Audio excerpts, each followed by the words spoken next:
Coming to you from the big island of Hawaii, it's the Songs and Stories Podcast. And now, here's your host, Steve Roby. Aloha, and welcome to the Songs and Stories Podcast. I'm Steve Roby, and my guest today is Grammy-winning keyboardist Gregg Karukas. He will be performing 2 shows on Saturday, November 27th at Gertrude's Jazz Bar in Kona. Showtimes are 7 and 9 p.m., and joining me on the phone right now is Gregg Karukas. Aloha, Gregg. Aloha, Steve, and hello to my friends on the islands. Let's start with a little overview of your music career. Tell us how you got started and the type of music you're playing today. Well, I was a kid growing up in the age of the Beatles, and I was very fortunate. My dad had a little roadside tavern in Bowie, Maryland, which was almost a suburb. It became a big bustling suburb, but it was a little town when we moved there.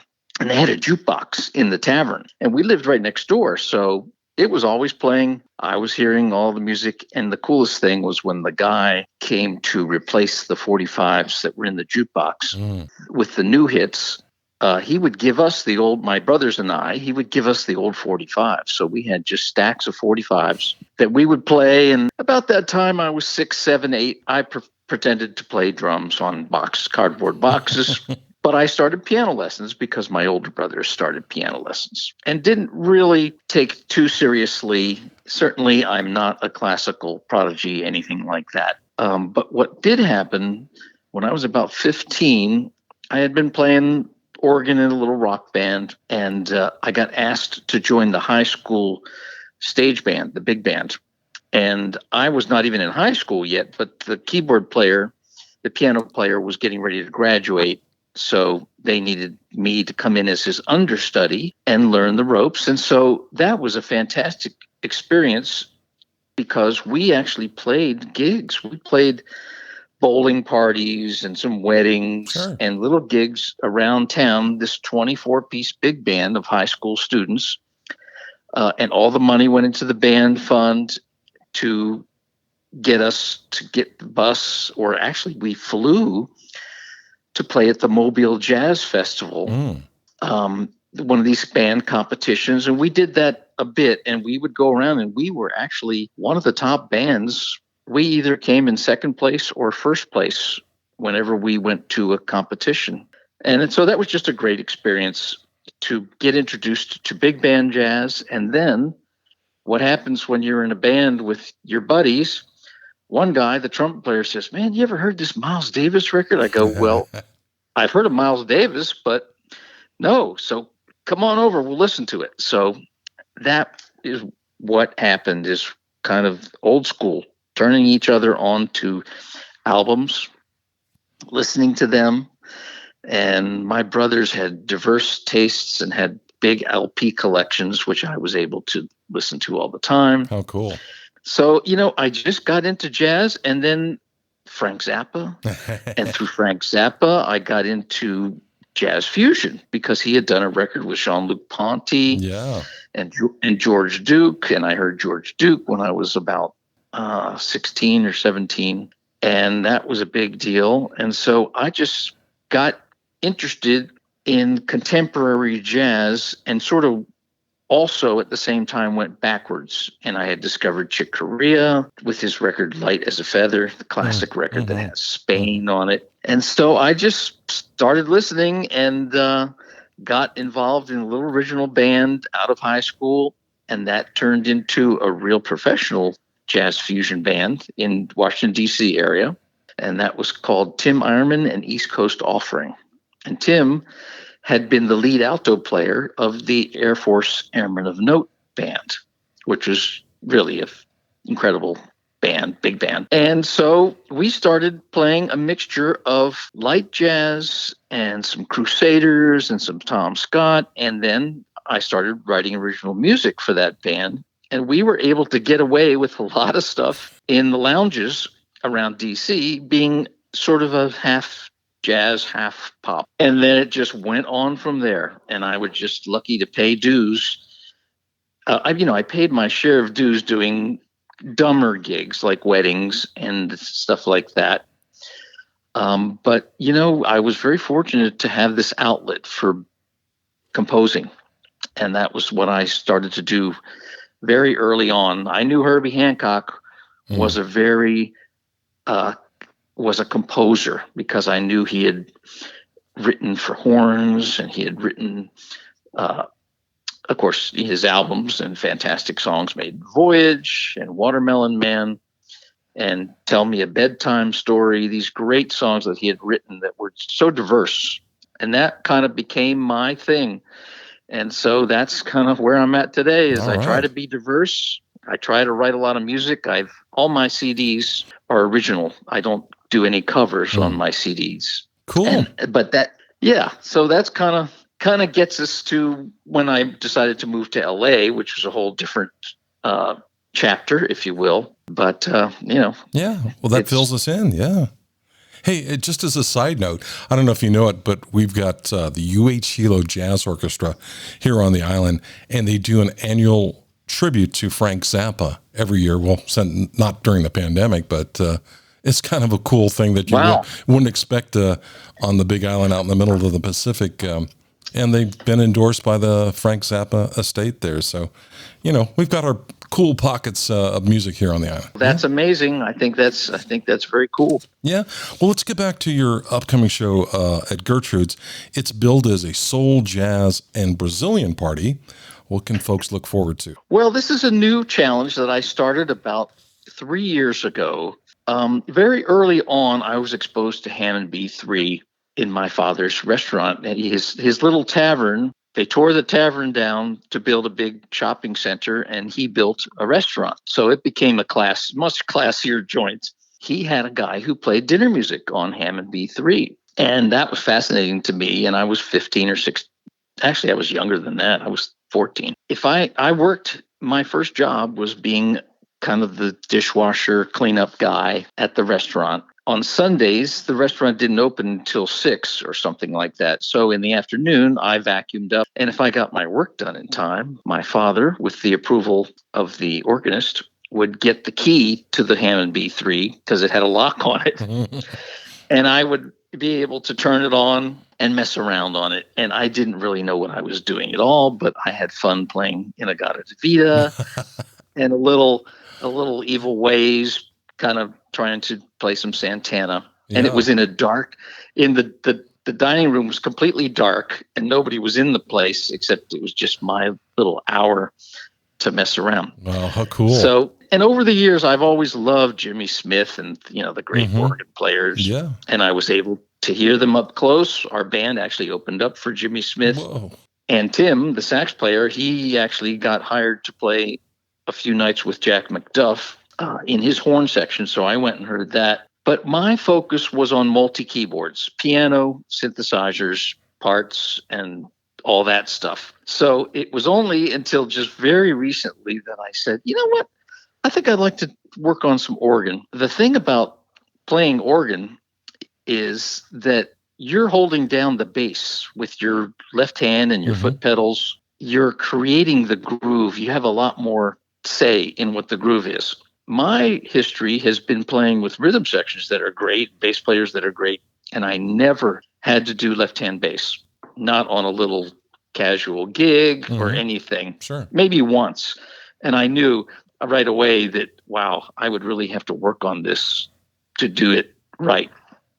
So I took up this challenge a few years ago and just started practicing, and I've just been having so much fun that I decided, let me try and do a couple gigs around this. And it has turned into a really fun thing, because one of the coolest things is there are so many fantastic players in Los Angeles, and they all love playing these kinds of gigs. Man, if you got an organ gig, especially guitar players, I love doing that stuff. My formula, if you will, is it's not a set group. It's different guitar players that each bring their own little thing. And also, this is the first time I have not focused on my original music. So I'm playing classic soul jazz tunes. Many of them people recognize. Some of them they may not, but they just get into the groove. So this is flipping it from my whole life. I've been devoted to, I'm playing my own music. And I mean, of course, I play with other artists, and I really take seriously supporting them in their music. So this is a fun side project that everybody has fun playing, and everybody seems to have a lot of fun listening to. So, I've just been fortunate that, I worked at it a lot, and I've gotten to the point where I can hold my own on jazz and some funk and some, the classic soul jazz stuff. And Brazilian, of course, that's my first love, and so I always incorporate a little bit of that too. Sounds good. Were you able to acquire a Hammond B3 for this gig, or? Well, that's the interesting thing.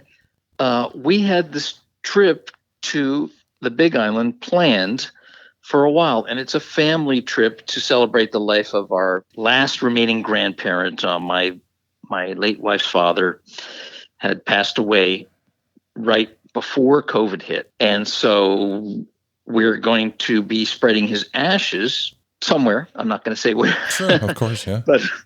But this is the extended family, my kids and my nephews and nieces, sisters-in-law. We planned this trip.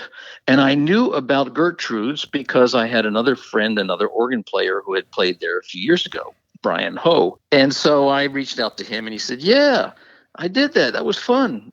And I also knew that there was a person who had organs in the area. And so I was able to reach out, and I can borrow this portable organ rig that matches exactly what I have here at home as well. So everything worked out. It was just like, yeah, maybe this will happen. I don't know.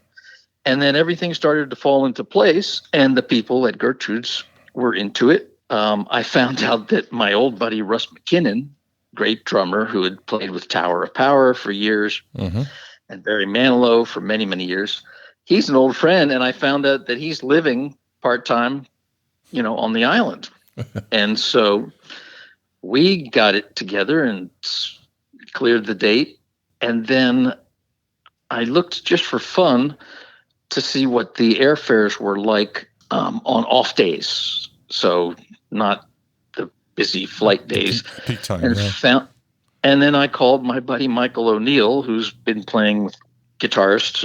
He's toured with George Benson for over 30 years as George Benson's rhythm guitarist and background vocalist. And he sounds like George Benson at times. He sounds like himself. But I said, not a lot of money, but, the flights are cheap. You want to play? He goes, yeah. All right. So we won't rehearse or anything, but, we'll just be having a great, Mike and I actually, we've played together a lot, but with Russ, we're just going to show up and talk about things and play.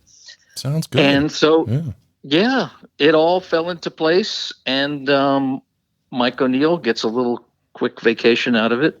And I will be there for a whole week before Thanksgiving. So this will be the last night of our week, Saturday night, doing the shows at Gertrude's, and then I fly home the next day. Wow.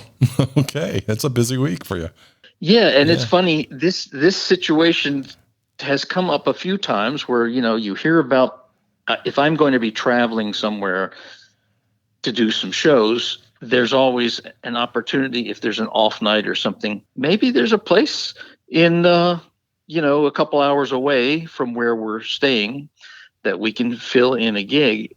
And it's works out half the time, but when it works out, it's always fun. Yeah. And I think that's the secret to, besides being able to get a keyboard and organ, that can do justice, which surprisingly they are around. The material is not rocket science. So, and I've got the music. It's pretty much stuff that lots of people are familiar with, so that it really does work as a spur of the moment thing. Well, with this podcast, we'll get the word out definitely, and I'm sure you'll have some good sit-in gigs lined up.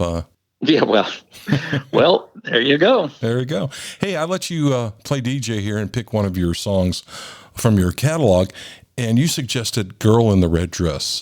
Before we play that, what's the backstory here? Girl in the Red Dress, I think that's one of my most recognizable songs from about the year 2005.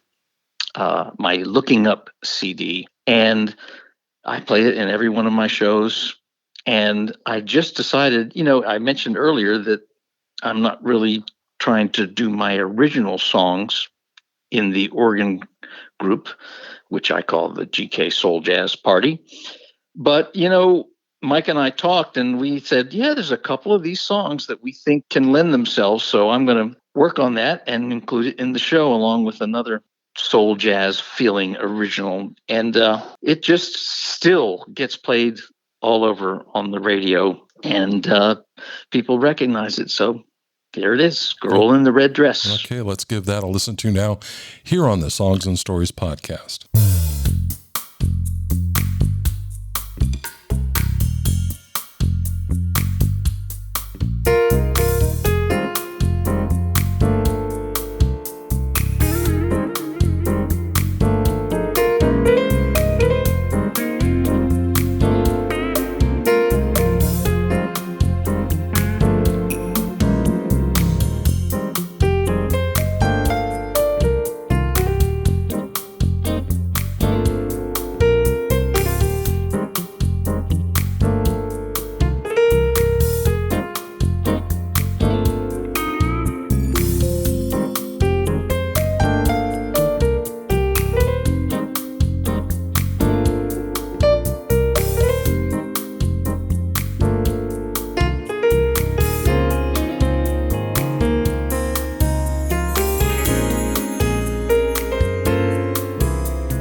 we're back with our guest today, Gregg Karukas.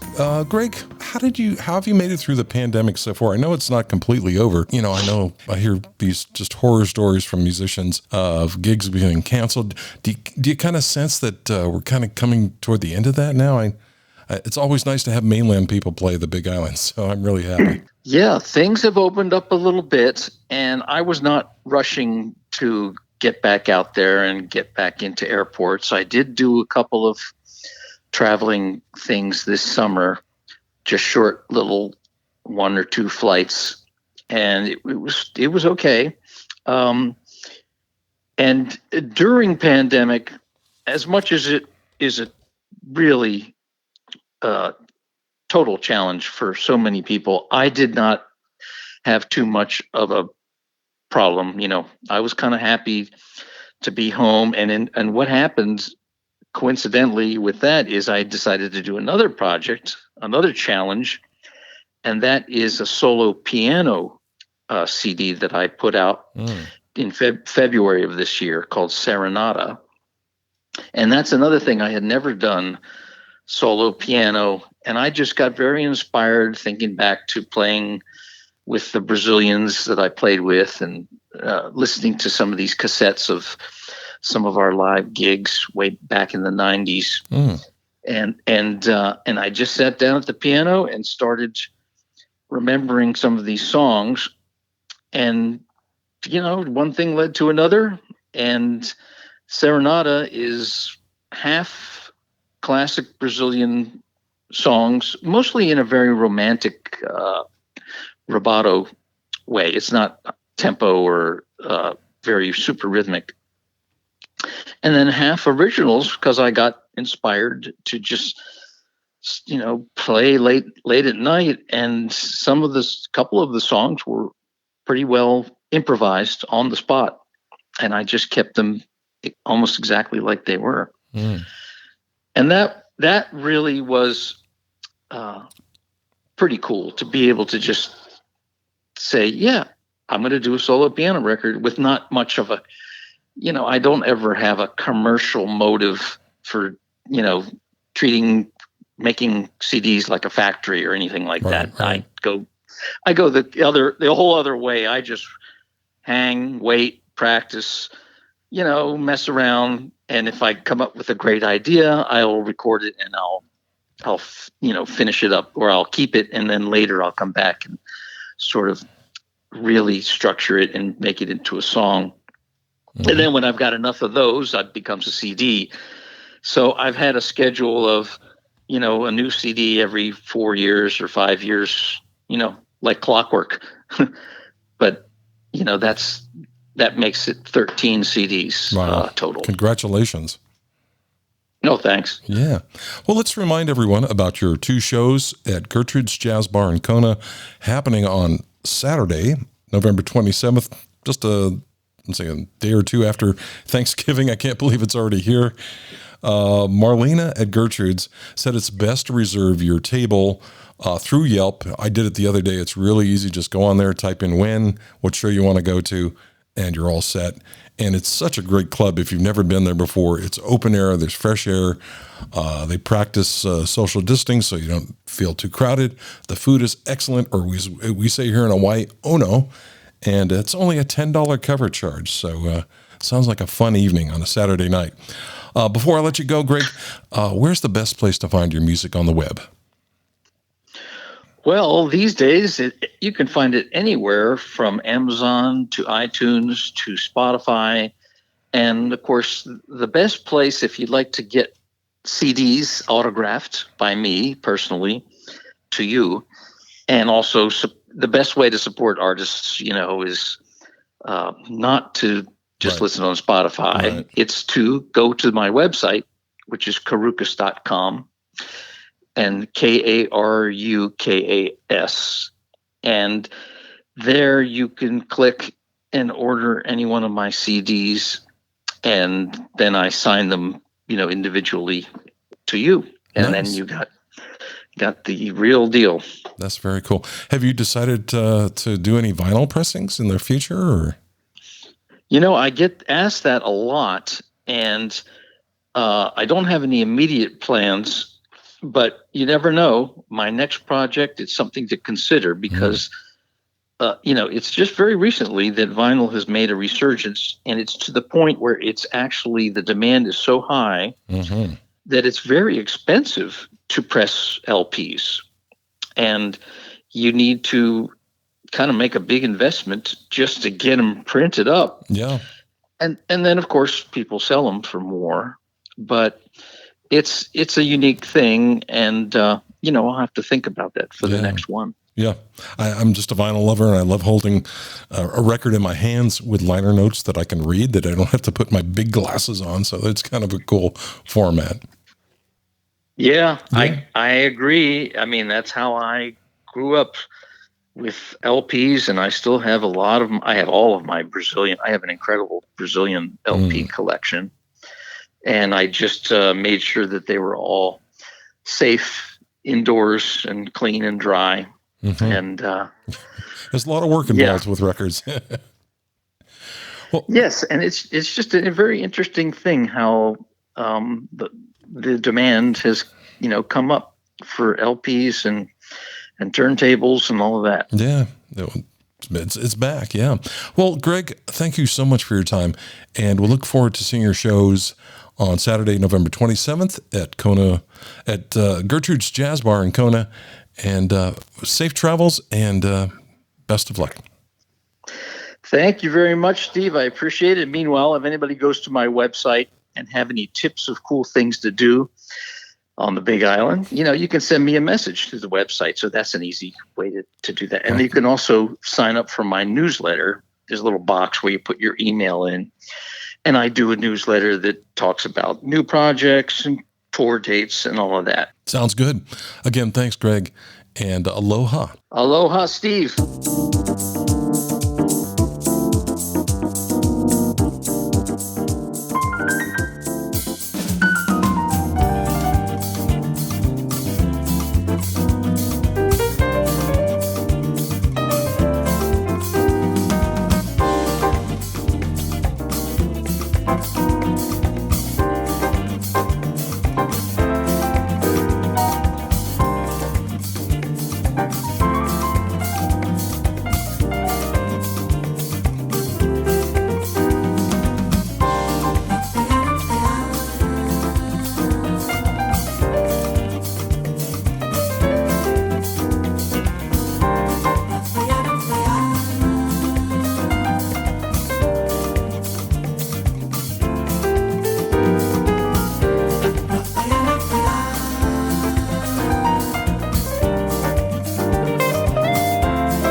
Thanks for listening to the Songs and Stories podcast.